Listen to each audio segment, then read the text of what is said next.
From the studios of 117 in Amityville High School, it's Warriors World News. I'm your host, Noah Odige, with my panelist, Matt Griess. Matt, how are you today? Great, great. Busy day for news, sports. The world moves on, and we're here to talk about it. Of course, and, let's get right to it. Last night, some big news when it comes to Trump fixer Michael Cohen.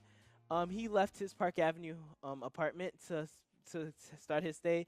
3 years in a minimum security prison for Michael Cohen.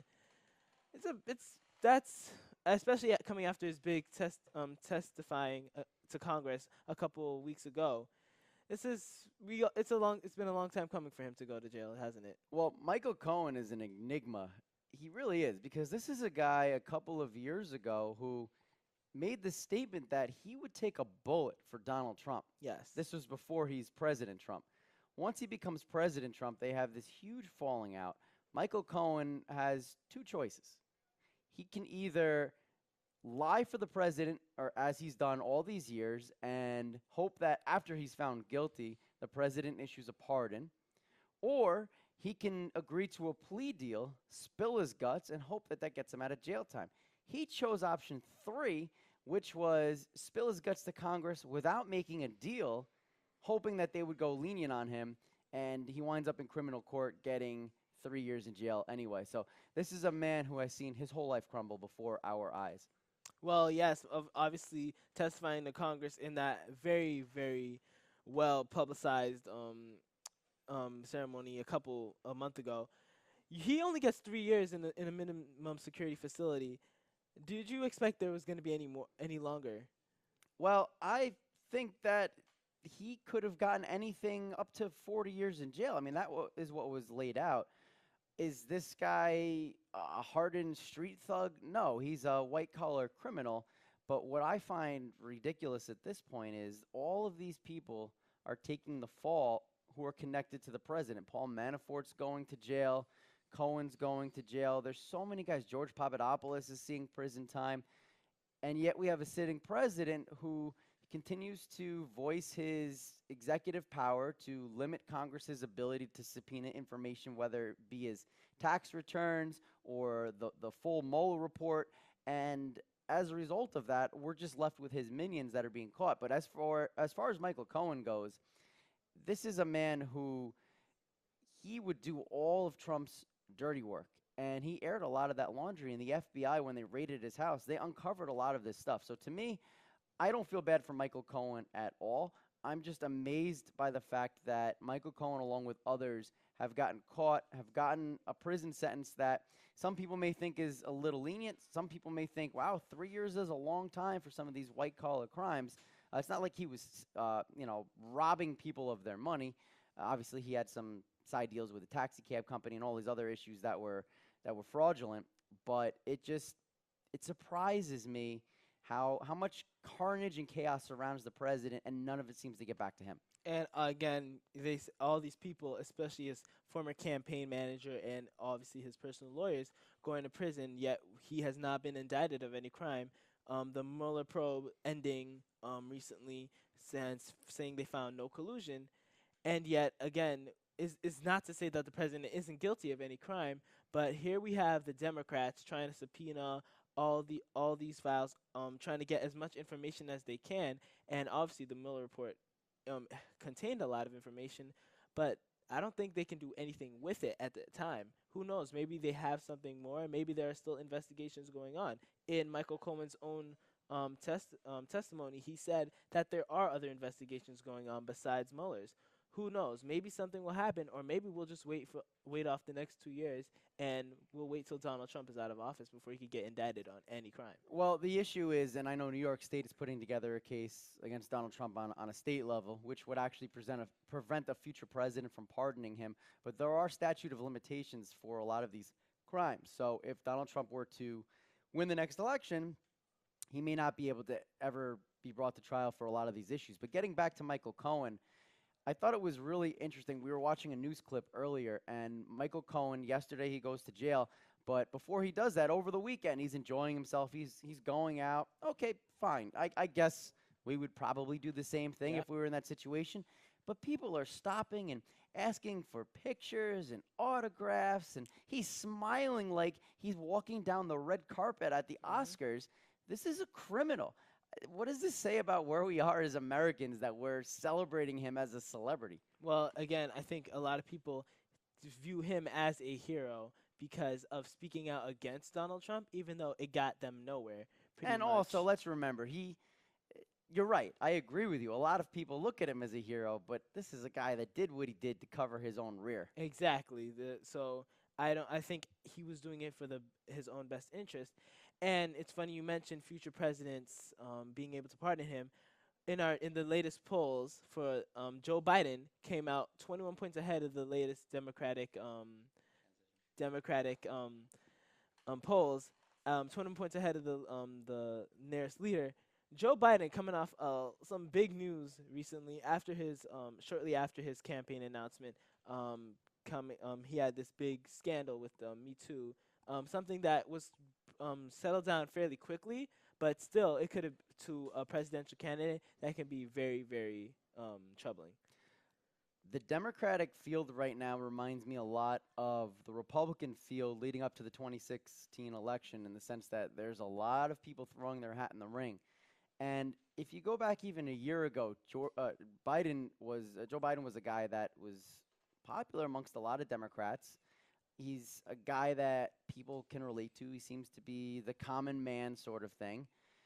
But when he threw his hat in the ring a few weeks ago and all of that Me Too stuff came out, and of course what we're alluding to is the movement where women are finally coming forward and saying enough is enough. Yes. We do not deserve to be harassed verbally, sexually, whatever it may be, in the workforce, in public, in private, anywhere.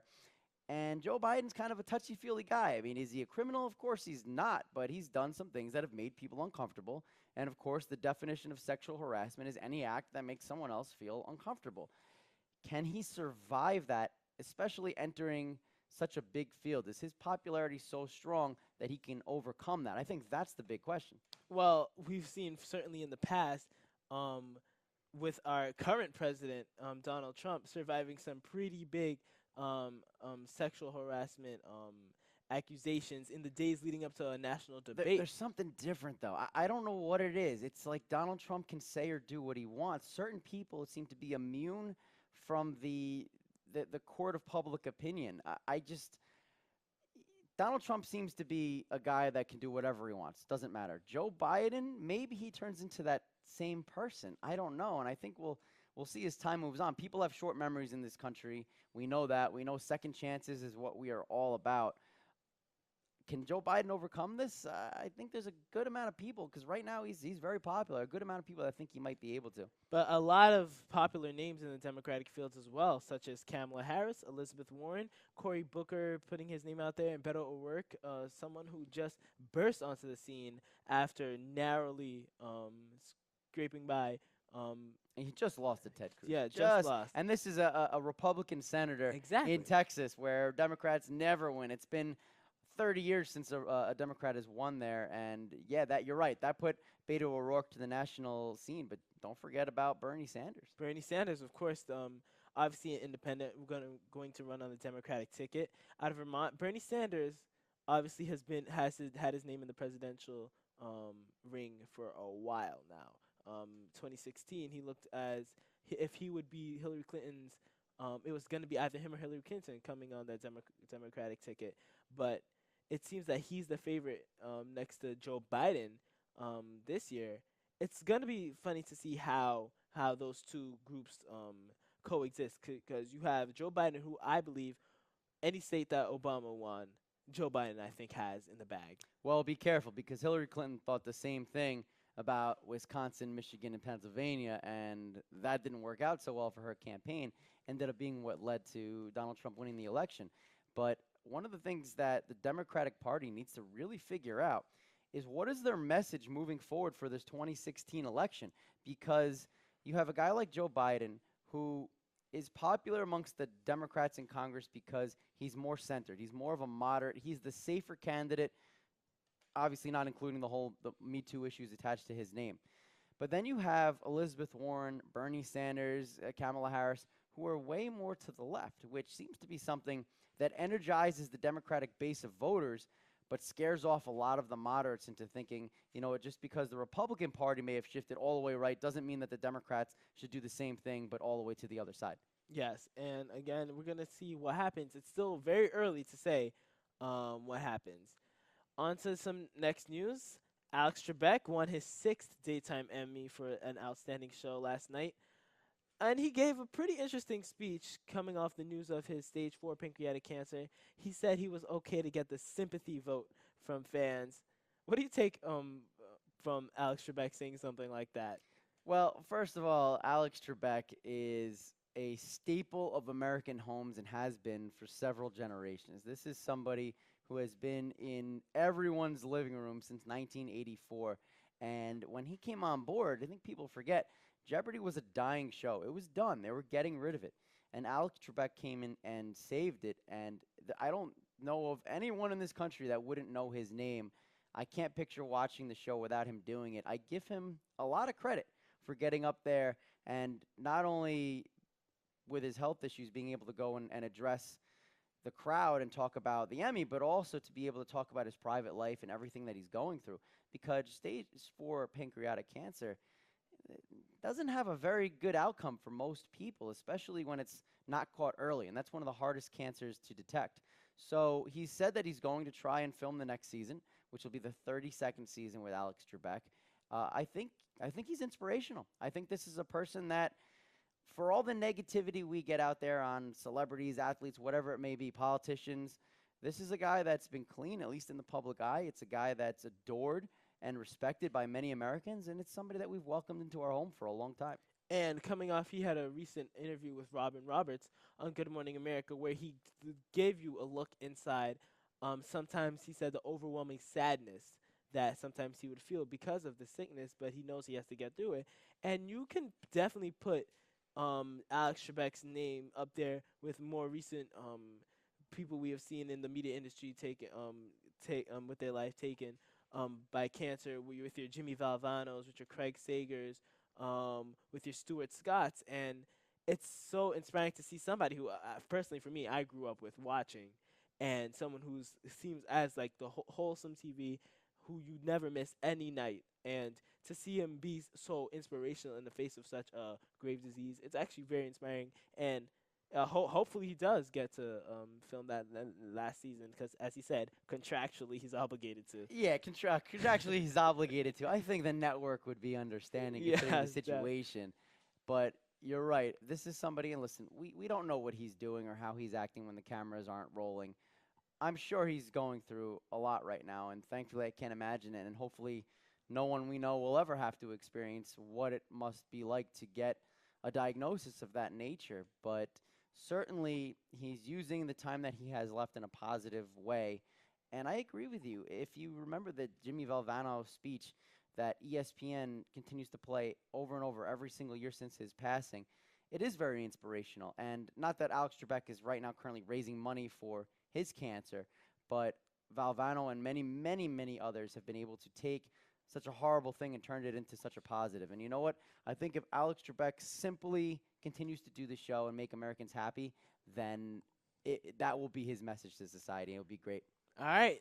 That has been our Warrior World News podcast. If you'd like more content like this, just make sure to subscribe. Tell your friends, tell your family, tell everybody you know. Subscribe, get us to 1,000 so we can keep delivering great content like this.